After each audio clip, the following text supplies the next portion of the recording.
Basically, venture capital has realized that real estate is really the largest sector, most interesting asset class in the world for us to really evaluate right now.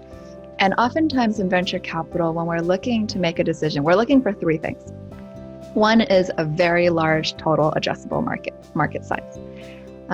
Two is a very strong team that has the right relevant background that we believe can capture a new opportunity.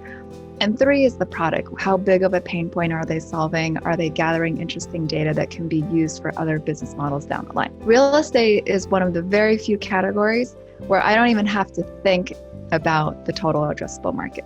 It's just a given that it's this massive. The other big reason I think why venture capital is very interested in real estate is we've now also realized how much money flows through real estate. We talk a lot in venture capital about this concept called product market fit, which basically means you have a product that starts taking off, that the market is pulling for.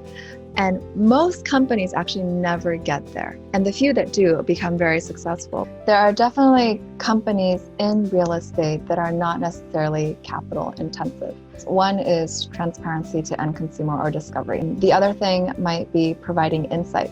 So kind of being the vertical operating system for real estate. People's behaviors ultimately are still hard to shift. And I think the story is also still out on whether or not employers ultimately are going to prefer remote work. There will always be a group of people that are willing to buy homes sight unseen. And the question is, I think through COVID, has that behavior widened to the broader population? I don't see a world where people choose not to go see something in person because so many homes are very nuanced.